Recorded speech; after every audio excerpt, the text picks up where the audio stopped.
नमस्कार दोस्तों, स्वागत है आप सभी का। मैं हूं धनंजय और आज इस वीडियो में हम बात करेंगे कि वेरिएबल को किस तरीके से डिफाइन किया जाता है पाइथन में।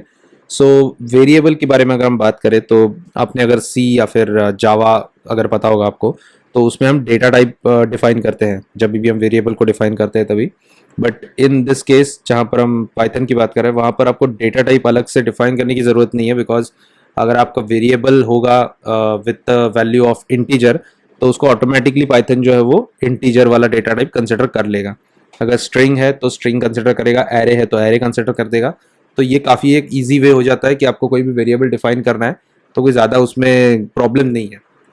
और दूसरी बात, वेरिएबल का जो एक स्टैंडर्ड फॉर्मेट होता है, जैसे वेरिएबल के नाम में कोई स्पेस नहीं होना चाहिए, दैट इज़ बाय डिफ़ॉल्ट। अगर फॉर एग्जांपल मैं वो करके दिखाऊँ, जैसे माई वेरिएबल इज इक्वल टू 1, तो यहाँ पर देखिए क्या हो गया है, ये स्पेस होने की वजह से यहाँ पर मुझे एरर दे रहा है, इनवैलिड सिंटैक्स। दूसरा जो पर्टिकुलर प्रॉब्लम होता है वो बेसिकली आपका फर्स्ट नंबर नहीं होना चाहिए बेसिकली। मतलब अगर आप नंबर वगैरह यूज़ करते हो, ठीक है ना, कोई भी वेरिएबल डिफाइन करने के टाइम पे, जैसे for example to my var is equal to 1, ऐसा अगर बोल दिया तो भी वो एरर दे देगा, बिकॉज डेसिमल लिटरल पहले आपका आ रहा है। मतलब पहले कोई भी डेसिमल या फिर कोई भी नंबर नहीं आना चाहिए। एंड अनदर कंसिडरिंग हाइफन, ये वाला भी नहीं होना चाहिए।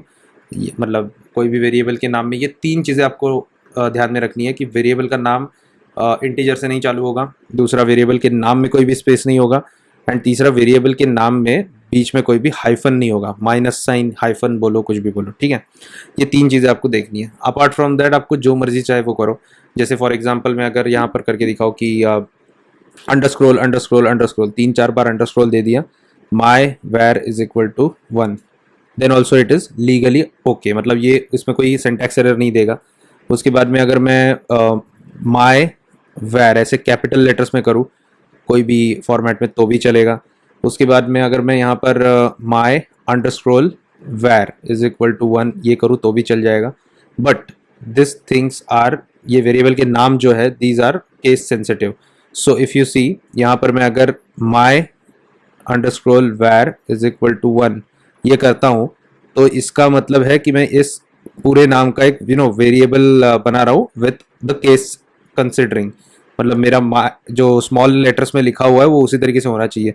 अगर मैं उसको कैपिटल लेटर्स में लिखता हूँ, जैसे माई अंडर स्क्रोल वेर, इसको मैं अगर प्रिंट करने के लिए जाऊँगा then I will get an error, because वो एम कैपिटल होने की वजह से वो मैच नहीं कर रहा है मेरे स्मॉल एम के साथ। ओके, यहाँ पर इसकी वजह से मेरे को एरर मिल रहा है। But if I write simply my underscore var तो मुझे आउटपुट में 1 मिल रहा है, ठीक है। अभी ये जो एक वेरिएबल डिफाइन करने का जो तरीका है, इसकी मदद से हम बहुत सारे अलग अलग चीज़ कर सकते हैं। जैसे अभी मुझे यहाँ पर एक माई लिस्ट करके एक अगर बनाना है, सो लिस्ट इज इक्वल टू, मैंने 1 2 3 4 ऐसे करके मैंने एक लिस्ट बना दी। ओके, अगर मैं यहाँ पर प्रिंट कर दूँ इसको तो ये मेरे को एक लिस्ट दे देगा। List is nothing but your array.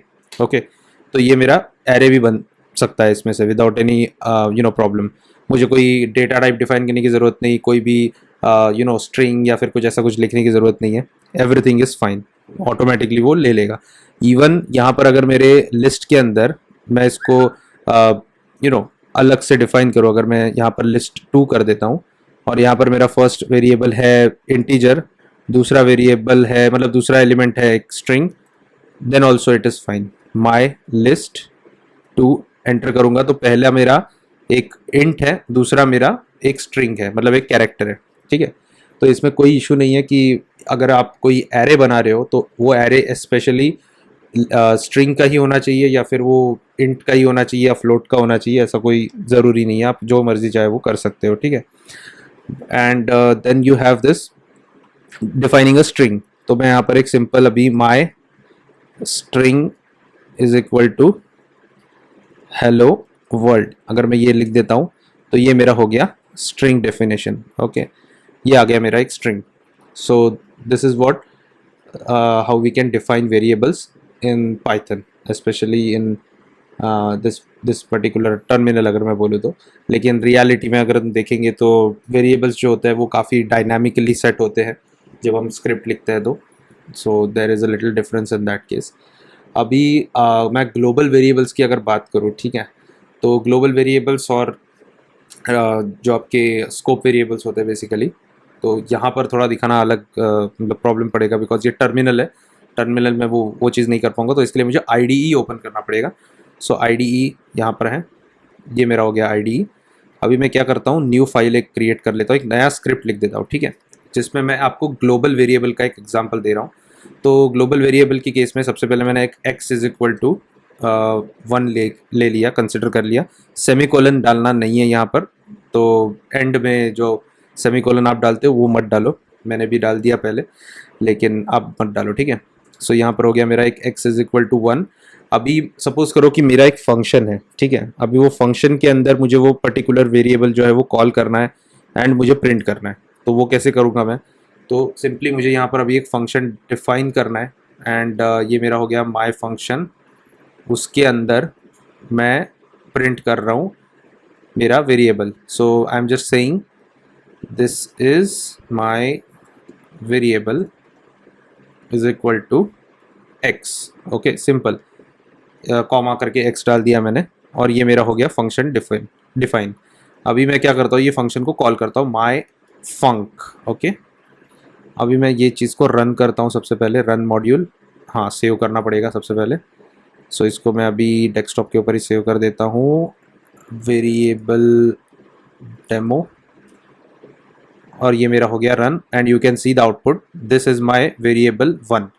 सो ये हो गया मेरा एक ग्लोबल वेरिएबल। अभी ग्लोबल इसको क्यों बोला गया है, बिकॉज मैं इसको सबसे पहले ऊपर डिफाइन कर रहा हूँ, ठीक है, on the top of the script, और मैं उसके बाद में इसको कंज्यूम कर रहा हूँ मेरे फंक्शन के अंदर। ओके, अगर मैंने ऐसा कुछ कर दिया, जैसे फॉर एग्जांपल यहाँ पर मैंने y इज इक्वल टू 2 कर दिया, ठीक है, और नीचे मैं इसको प्रिंट कर रहा हूँ अभी, प्रिंट से for example print y along with this is my y variable. Okay, अभी इसको रन करके देखते हैं, पहले सेव करता हूँ और इसको रन करता हूँ। तो देखो यहाँ पर एक एरर आया। अभी ये एरर क्या है, उसको देखने के लिए सबसे पहले हम कोड को समझते हैं कि क्या किया है यहाँ पर, ठीक है। तो देखिए, फंक्शन के अंदर मैंने एक वेरिएबल डिफाइन किया है जिसका नाम है y, और उसके बाद में मैं फंक्शन के बाहर उसको प्रिंट करवा रहा हूँ, ठीक है। तो इसकी वजह से ये हो गया एक उसका स्कोप, मतलब y वेरिएबल जो है, y वेरिएबल का ये फंक्शन एक स्कोप हो गया, इसके बाहर वो काम नहीं करेगा, इसके बाहर वो विजिबल भी नहीं होगा। And because it is not visible, यहाँ पर मुझे क्या दिखा रहा है error, y is not defined. अगर यहाँ पर मैं नीचे आके y इज इक्वल टू 3 करता हूँ और सेव करता हूँ and if I run again, then I will get my variable y value is equal to 3, क्योंकि ये वाला जो पर्टिकुलर वेरिएबल है ये इसी स्कोप के लिए काम करता है, और इसी वजह से ग्लोबल वेरिएबल जो है वो डिफाइन किया जाता है कभी भी फंक्शन के बाहर या फिर क्लास के बाहर या फिर क्लास के ऊपर नीचे, out of the scope. Okay, जो भी चीज़ उस फंक्शन या फिर उस ऑब्जेक्ट के बाहर है, which will be called as a global variable in simple sense. So this is what I can say about the variables at this stage, and इसके अलावा भी बहुत सारी सी चीज़ें हैं जो कि हम एडवांस ट्यूटोरियल्स में कवर करेंगे, but to begin with I think this much is enough for you. So let's move to the next topics, and ये वीडियो में अभी मैं इसको समराइज करता हूँ, and if you have any doubts related to variable definition and variable के concepts को लेके, तो कमेंट सेक्शन में मुझे ज़रूर पूछिए। And if you found this video helpful, please like and subscribe to the channel and press the bell icon. Thank you.